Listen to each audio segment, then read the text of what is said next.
Homeopathy से संबंधित सभी जानकारी के लिए सब्सक्राइब बटन को दबा लें, साथ ही बेल आइकन को प्रेस कर दीजिए जिससे आपको नोटिफिकेशन मिल सके। नमस्कार दोस्तों, मैं हूं डॉक्टर प्रेमा चौधरी। आप सभी का स्वागत है। दोस्तों, हर होम्योपैथ को ऑर्गेनन ऑफ मेडिसिन में दी गई जानकारी के बारे में जानना बहुत ही जरूरी है। डॉक्टर हैनीमन ने ऑर्गेनन ऑफ मेडिसिन में जो ज्ञान दिया है, उस ज्ञान के बिना कोई भी होम्योपैथ बहुत अच्छी प्रैक्टिस कर ही नहीं सकता है। तो अपनी प्रैक्टिस को और अच्छी बनाने के लिए ऑर्गेनन को रिवाइज करते रहिए। अल्फारिथम नंबर 12 तक मैं आपको पहले एक्सप्लेन कर चुकी हूँ। आज हम चर्चा करेंगे अल्फारिथम नंबर 13 के बारे में। अल्फारिथम 13 में डॉक्टर हैनीमन जो है एलोपैथिस्ट जो होते हैं उनके कॉन्सेप्ट को समझाया है उन्होंने कि वो डिसीज के बारे में क्या सोचते हैं, उनका क्या कॉन्सेप्ट है कि डिसीज कैसे ओरिजिनेट होती है।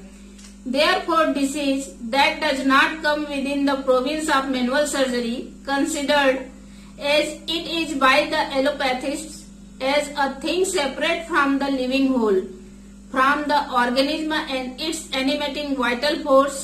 यानी एलोपैथिस्ट जो हैं वो ये मानते हैं कि जो शल्य चिकित्सा के क्षेत्र में नहीं आती, ऐसी बीमारियां जो हैं वो इस तरह से लिविंग ऑर्गेनिज्म से अलग हैं, जीव से, और उसको चलाने वाली जो जीवनी शक्ति है जिसको हम वाइटल फोर्स कहते हैं, उस इंटरनल वाइटल फोर्स जो जीव को संचालित करता है और जो जीव है उसके शरीर से पूरी तरह से पृथक है और अलग है।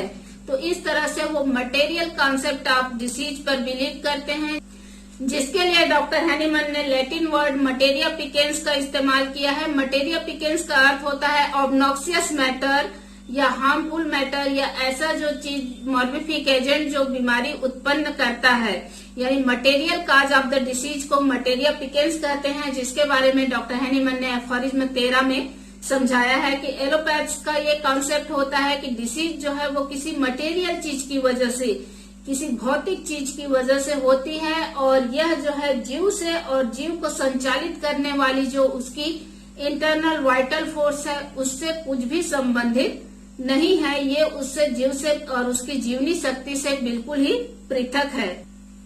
आगे वो लिखते हैं, and hidden in the interior B it of इवर so subtle a character is an absurdity.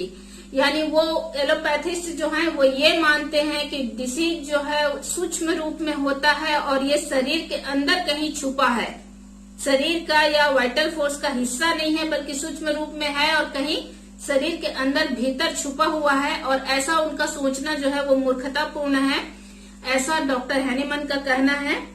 आगे वो लिखते हैं, that could only be imagine by minds of a materialistic stump. ऐसा जो है सिर्फ भौतिकवादी स्टम्प लगा हुआ माइंड ही सोच सकता है, यानी ऐसे भौतिकवादी विचारधाराओं वाले लोग ही ऐसा सोच सकते हैं कि बीमारी जो है वो शरीर का न होकर शरीर से बाहर का कोई चीज है जो सूक्ष्म रूप से शरीर के अंदर छुपा हुआ है।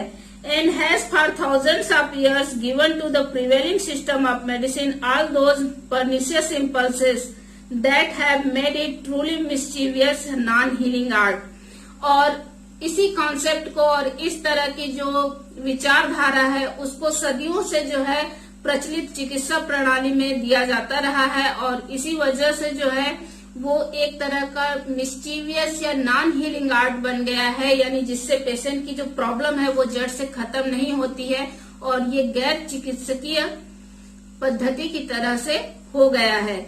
आपको यहाँ ध्यान देने की जरूरत है कि यह बात जो है डॉक्टर हैनीमन ने 200 साल पहले कही थी। तब एलोपैथी का इस तरह से विकास नहीं हुआ था, और उस परिप्रेक्ष्य में उनका ऐसा कहना उचित था, क्योंकि उस समय की जो एलोपैथी थी वो इतनी विकसित नहीं थी, और उसमें जो भी चिकित्सा के मोड होते थे वो बहुत ही तकलीफ देह होते थे। वो पेशेंट को तकलीफ ज्यादा देते थे और पेशेंट की कंडीशन को जड़ से खत्म नहीं कर सकते थे। तो इस संदर्भ में उन्होंने कहा था, लेकिन कॉन्सेप्ट ऑफ डिसीज जो है आज भी उनका वही है और होम्योपैथ्स का अलग है। होम्योपैथ्स का मानना है कि वाइटल फोर्स की डिरेंजमेंट जो है वो डायनेमिकली होता है, और वाइटल फोर्स जो है हमारे पूरे शरीर को संचालित करता है। जब वो डिरेंज हो जाता है तभी डिसीज होती है, जबकि एलोपैथ्स जो होते हैं वो मटेरिया पिकेंस को मानते हैं, यानी material cause of the disease को के बारे में वो मानते हैं कि डिसीज जो है वो किसी मटेरियल थिंग यानी किसी भौतिक वस्तु की वजह से, किसी सूक्ष्म जीव की वजह से, जैसे बैक्टीरिया, वायरसेस, पैरासाइट, इन सब की वजह से होता है। लेकिन दोस्तों हमारे वातावरण में कितने सारे बैक्टीरियाज होते हैं, पैरासाइट्स होते हैं, वायरसेस होते हैं, लेकिन क्या ये सभी को प्रभावित कर सकते हैं? नहीं, ये सिर्फ उसी व्यक्ति को प्रभावित कर सकते हैं जिनका वाइटल फोर्स जो है वो डिरेंज होता है। तो इस तरह से हम कह सकते हैं कि हमारा जो कॉन्सेप्ट है कि डिसीज सबसे पहले वाइटल फोर्स में ओरिजिनेट होती है, वही पेशेंट को क्योर करने के लिए सबसे सटीक है। क्योंकि वाइटल फोर्स जब डिरेंज होता है डायनेमिकली, तो वही जो है लक्षणों के आधार पर प्रदर्शित होता है, और जब हम उस डिरेंजमेंट को सही कर देते हैं तो पेशेंट ठीक हो जाता है। जबकि एलोपैथिस्ट जो है material cause of the disease पे बिलीव करते हैं, जिसको लैटिन में मटेरिया पिकेंस कहा जाता है। तो मटेरिया पिकेंस का अर्थ ही यही है कि जो भौतिक चीज को कारण मानते हैं बीमारी का, उसको हम मटेरिया पिकेंस कहते हैं, material cause of the disease.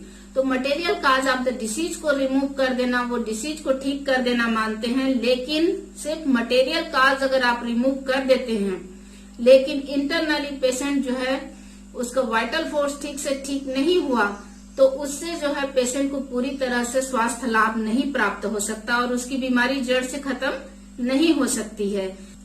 इसी तरह से डॉक्टर हैनीमन ने इस अफोरिज्म में समझाया है कि एलोपैथिस्ट के लिए कॉन्सेप्ट ऑफ डिसीज क्या है और होम्योपैथिस्ट के कॉन्सेप्ट ऑफ डिसीज से वो किस तरह से डिफर करता है। उम्मीद है आपको यह वीडियो अच्छा लगा होगा। अगर अच्छा लगा तो लाइक करना, शेयर करना और चैनल को सब्सक्राइब करना मत भूलिएगा। धन्यवाद।